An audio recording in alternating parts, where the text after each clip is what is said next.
everybody, and welcome on into Sidelines, presented by Visit Potter-Tioga.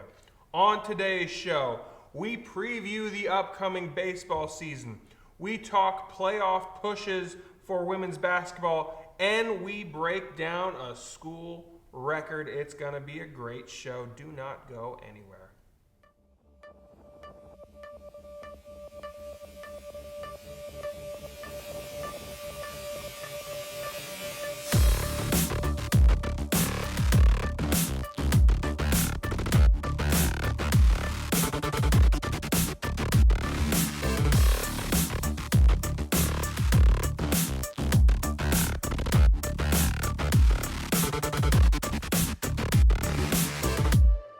Welcome back into Sidelines. The baseball season is less than a week away, and to talk about it and preview this year's team, we have head coach Andrew Chalot joining me at the desk. Coach, thanks for stopping by. Thank you. So let's talk about this season. There's a lot of excitement from your end going into this season. Having a lot of these athletes who had opportunities last year come back, how is that a benefit, or how does that benefit early in practices for you? Well, I mean, obviously, going into the offseason last year, we weren't expecting to have Hunter back, but kind of threw out the carrot. He's got a really good opportunity to break the all-time strikeout record here this year. I think he's 50-some strikeouts away from the all-time record, and he had 82 in what was considered, a shorter season for us last year because we played only conference games. So, he's got a very good opportunity. In fact, he's got a very good opportunity to beat it by a substantial margin. But, we return. We lost very little from last year. We returned a lot of guys, and we have a lot of younger guys, too, that have stepped up. It's going to be very challenging early in the season as far as trying to figure out who's going to play because, in my opinion, this is the deepest team that we've had in a really long time. And there's just, we're going to have some very, very good players to bring off the bench. So the benefit of that, the benefit of having that deep bench, looking forward to the season, especially early on where, as you were saying, you get to kind of play around to find out who's going to be those key players. How is the benefit of having that deep? Well, it's going to be benefit just because of the schedule. I mean, the first 2 weekends are very challenging from a schedule perspective. You have a lot of guys that haven't played in a game in a while, and particularly our second weekend, we play a 9-inning game on Friday. We play a 9-inning game on Saturday. We have two 9-inning games on Sunday. And just the way the schedule worked out for us, we were only given like 3.5 weeks of practice before we play. I don't think we have a lot of guys that are ready to play that amount of games early. So we will be shuffling as a way to kind of keep some guys fresh early. So another player who had quite the off season or quite the summer that you have going to as a Soph Lowengar, obviously going to the Olympics, having that experience, going to a couple of different world championships for him. What improvement have you seen from him after those experiences? He's just a much more complete player all around. Defensively, he's better. Offensively, he's better. Pitch recognition is better. And he put up pretty good numbers for, being what people consider very raw here his first year. He's just a completely different guy. He has much more command of the strike zone when he's hitting, and I honestly think if people keep pitching to him, he's going to have a very, very big year. And also, a large number of upperclassmen to go along with your underclassmen, and yeah, you have a lot of returners, but having that leadership role from some of these upperclassmen, like Hunter coming back and able to help that way, but also players like Britton Shander coming back and helping. What have you seen from the upperclassmen to really help the younger players get accustomed to college baseball? Just they've been through it before, and it's not just those guys. You got someone like Brady Mangold, yep, who he was a 4-year starter for us and didn't play last year, and is playing this year. So, we probably more so than any time in the past, we have guys that have started, 100+ games here in their college career, and it's just easy for like when we get going. We did live sessions the last couple weekends, just having those guys be able to direct guys around to where you don't have to spend so much time, as a coach trying to get things set up is great. There's days where we're scheduled to practice at 7 a.m. in the morning, and I walk up to the gym at 6:45. Everything's already set up because these guys know how, they obviously have a lot of experience practicing indoors, being up north. But all 3 cages are always set up, and it just allows us to get more work in while we're there. At that point you want to talk on, yes, we live in North Central PA. The weather's not always cooperative. What are the challenges of making sure you're ready for this weekend when you really haven't had the opportunity? There's snow still everywhere out there. Have the opportunity to get outside. How do you sort of kind of, not cope with it, that's not the right word, but deal with that and try to work around that fact? You almost just have to deal with. Look, it's -2 out there in my car when I came in this morning. It is challenging. There's a lot of things that you don't get to work on before the season. Just simple things like relays from the outfielder. It's just not something that we can simulate in the gym, and that's kind of just one of those things where you got to rely on experience for some of your older guys. As far as we have a meeting tonight in the classroom where one of the things we're really going to emphasize this first weekend is communication is going to be probably even more important this weekend than other weekends, just because we haven't been outside. We have one day we got some ground balls up in the parking lot up by the soccer field. That's really been the extent that we've been outside. I do know it's supposed to be 52 on Thursday, but there's a 95% chance of rain to go along with it. So there's going to be a good chance that when we get down there and play on Saturday, it's going to be the first time that we've been on a field since October, and you're just going to rely on your veteran guys to get you through that. So it's interesting too, the fact that you talked about the communication aspect of it and how important that's going to be. That's really kind of in a lot of sports, but an unsung thing that people don't talk about. How important is the communication thing, and what about that side of things leads to victories down the road? Well, it's really everything. Like we have, I think we have 11 freshmen that we've been making their first trip. Just simple things like, the schedule in the morning, and, we try to do a good job of rooming some upperclassmen with some freshmen that are on their first road trip. You don't want to put 4 freshmen in a hotel room that have never been to a team breakfast in the morning, don't understand that when the bus leaves at 9:45, you need to be there way before 9:45, because at 9:45 on the dot, the bus is leaving. So, I think some of the nervousness that they might have is just going to go away quickly, because our guys are just going to be so excited to actually be outside and not have snow on the ground that they'll just kind of forget some of that stuff and just go play baseball. And then looking at this season, your expectations or your goals for this team this season, what are they?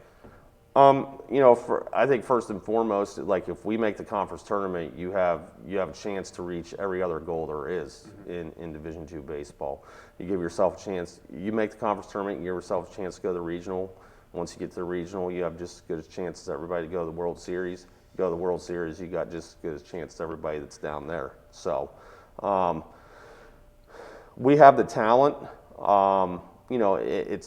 It may take a little bit of time for it all to gel on the field early in the season, but we do have the advantage this year of getting 12 games before we start the conference schedule that we didn't have last year, and we'll just use those 12 games to kind of get sharp. And it's not necessarily about wins and losses early; it's about getting better to put ourselves in a position where we're ready to compete for one of the playoff spots in the conference this year. Well, I'm definitely looking forward to this year. I know you are, and thanks for stopping by. Thank you. And Sidelines continues after this. Do not go anywhere.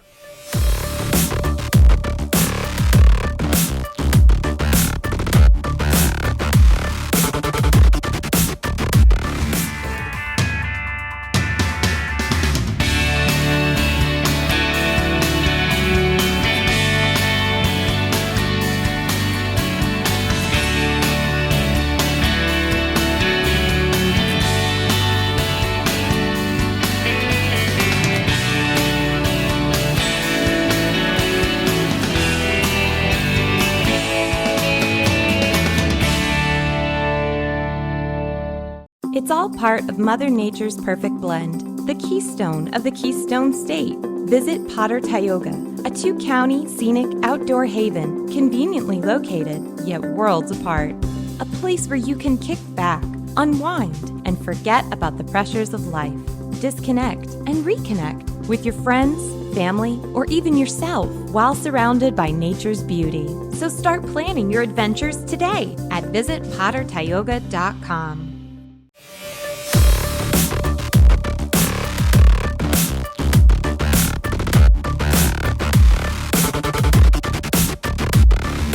Welcome back on into Sidelines. Let's switch gears and talk women's basketball and a playoff push with Jasmine Hilton and Paige Whitfield. Thank you both so much for stopping by. Thanks for having us.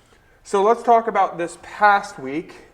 And let's specifically go to Saturday because it was a big game for you, Paige, a career high for you. Walk me through that game and what were some of the things that clicked to get that big victory? When I was looking at the game afterwards, it was really all about everyone was hitting. Everyone felt good. We were all playing as a team. It just felt like a great environment to be in, and I think everyone was so confident with their shots and then confident together as a team, and it kind of just got us all rolling. So it felt really good. And it was a battle really down low in the paint the whole night for you. What were some of the things that were working for you down low? I think definitely just being more relaxed, especially when we played them before. Key takeaways, rebounding. That was the first thing in my mind was rebound. That was really the only thing I felt like was going to help us keep us in the game. And then definitely with the help of Logan, with her putting up shots, I think that definitely helped both of us in the paint. Obviously, we're getting towards the end of the season, so the chemistry with the starters, you guys have been the same group the whole season long. How has that really helped in terms of chemistry and finding, to start the game, finding that rhythm early? Especially with most of us being returners. We've had experience with Jazz, and me and Kira have played this whole time together. Sid coming back, we have experience with her. The only thing was adjusting with Logan being put in there. But even with her attitude and her personality, even everyone on the bench, we just kind of mesh so well. And it is about that comfortability of just playing together. And once one of us spark, I think it just kind of domino effect on all of us. Yeah, I definitely agree, yeah. So looking forward to this week, it's an important week for you guys. You guys have to win 2 out of the last 3 to really make that statement. What's going to be the key, especially with some struggles on the road this year? What's going to be the key to get the team up, get the team ready, and attack these road matchups? Definitely being consistent, with having our energy. We kind of have a little kind of a struggle coming off the bus, as Coach S has stated in the interview. But, working around that, just coming in the locker room, taking what we need to do in the game. Definitely coming together, working as a team, knowing that we have a spot, knowing that we can make it in the playoffs. I think just having that in our heads, reminding us that can just keep us going. I definitely agree with that. And Paige, for you, someone who came in, had a playoff experience your freshman year, to be able to be back in that playoff push, how has that been like for you? Makes me just want to work harder, honestly. It was such a great feeling coming in freshman year because I don't think any of us expected it really. It wasn't something our other coach kind of harped on us with. And when we found out that we were able to, and it was such a big deal, it was great for the seniors, and especially everyone else was pretty much sophomores, freshmen, and so it just felt so good going in. Pretty sure we played Millersville, but the environment was incredible, and it's just something I'd really like to experience again. And then in kind of an opposite vein, coming in and this really being your first push towards the playoffs, what has been different about this season for you? I think the goal, coming from last season, it was more of just okay, we're going to get through these games, we're going to try our best, but I think more of the goal, okay, our goal is to make it to playoffs, and we kind of set that standard and that goal every single game, and I think definitely with the mindset Coach S has set with us, definitely is a game changer and the difference. So talking about Coach Sennefelder too, and you guys having that experience and being really leaders or having to be leaders for this team. A lot of players who hadn't played, having 2 classes of freshmen practically. How have you seen your roles expand this year from that perspective, from the leadership perspective? Really just showing attitudes. Everything reflects on how we react to things and how we say things and do things. So it's really just showing what's right and what's wrong and kind of hoping they just see that point of view.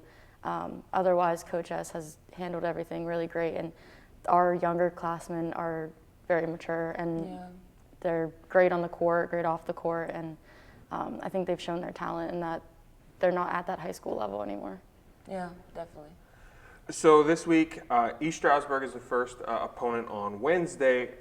A team that you had beat earlier in the season, but it's another long road trip. What's going to be the key to get going early in this one?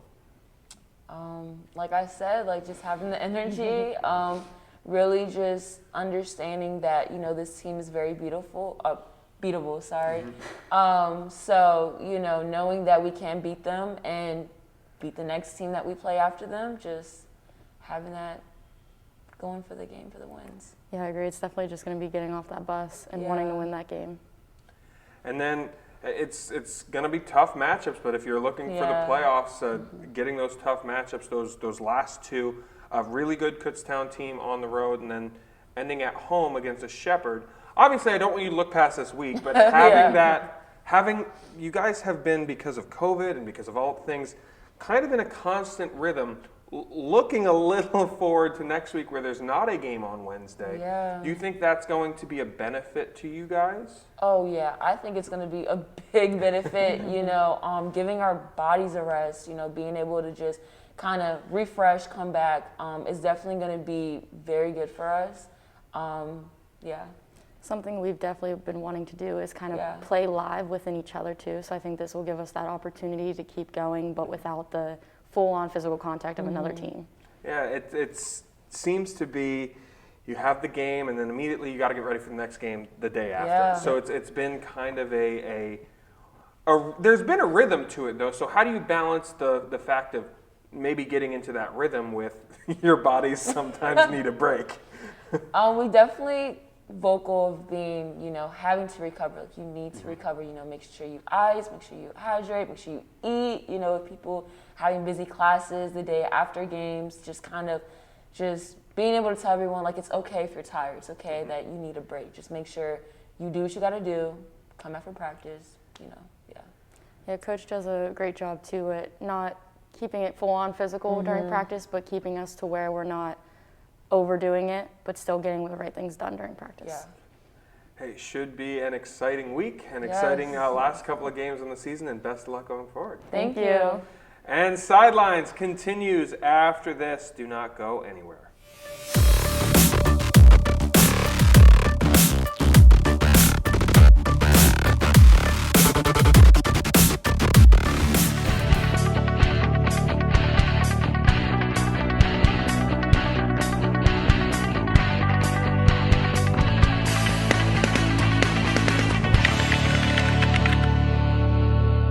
Pride and passion drives the Pennsylvania State Athletic Conference. From 55 NCAA championship teams, 294 individual national champs, and counting. Who's next? Make the PSAC yours. PSAC Proud is winning in athletics and in the classroom. Over 3,100 PSAC student athletes are honored as scholar athletes. It's a perfect mix of athletics and academics. It's time to make the PSAC yours.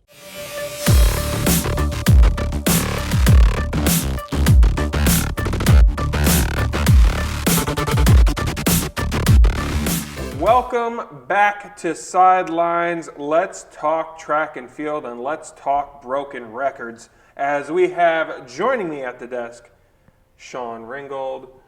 Thanks for stopping by. Thanks for having me. So it was a goal you had at the start of the season and able to get 22-31. Talk me through that record-breaking race. It took a while for me to get to this point. It definitely was a lot of preparation, going through a few nicks and bruises along the way, but when I was right there before we got on the track, Coach walked over to me. He was like, "You remember the race plan?" He was like, yo, you gotta make sure you get out on that turn, build up when you're coming into the next turn, just kind of re-accelerate, give it everything you got, and just bring it home. And that's kind of what I did, execute my race, and came home with the record. Hey, and it has to feel good to get that accomplishment, and it's really beating Justin Johnson, who was another PSAC champ like you. So how much of the fact that this was a big meet, this was a Division I meet, you thrive in that pressure type of situation. How much did that help? It was a big morale boost. Because my past couple meets, I've been having, not really in a slump, but I haven't been running the way I've been wanting to. So going there to VMI and running against D1 schools and bringing that time home, it was definitely a big confidence boost going into these last 2 weeks. And so what can you take from that record-breaking race? Obviously a bank track for there, and conferences slated to be at a flat track. What are kind of the adjustments you have to make with the two types of tracks? It just goes back to warming up the right way. So warming up on the turn, entering the turn, exiting the turn, going into conference since it is a flat track. And just making sure that my practice doesn't go to waste. Just we prepare for this moment. We just don't want to waste it. So going back to the VMI meet as well, you also ran the day before. Have you found that having that rhythm or getting in a race that day before has helped you? Or how do you kind of gauge a 2-day event type thing? I feel like my legs are a little bit looser when I do an event prior to doing the 200.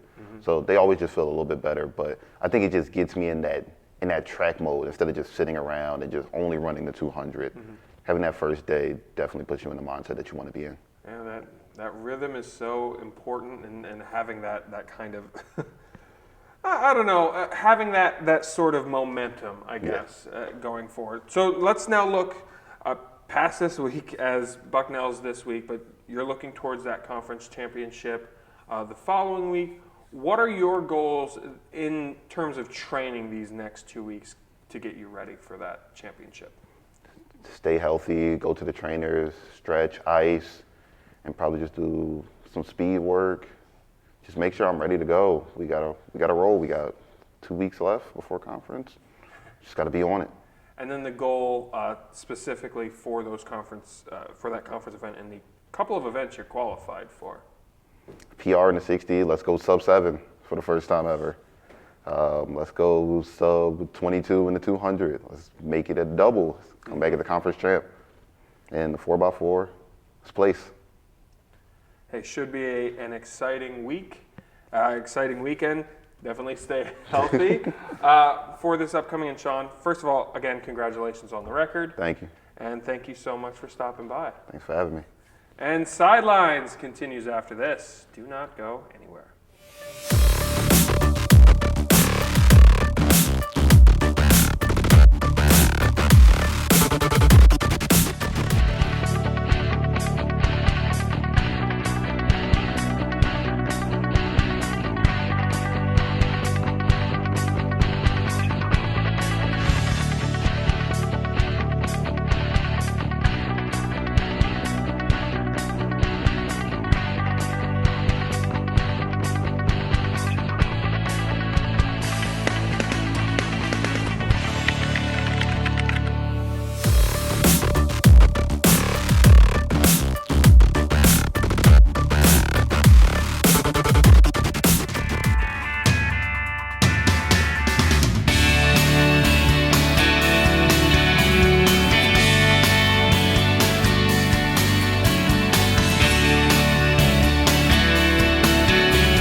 That's going to do it for this week, folks. To stay up to date on all things Mansfield Athletics, head over to GoMounties.com. Thank you so much for watching, and we will see you next week.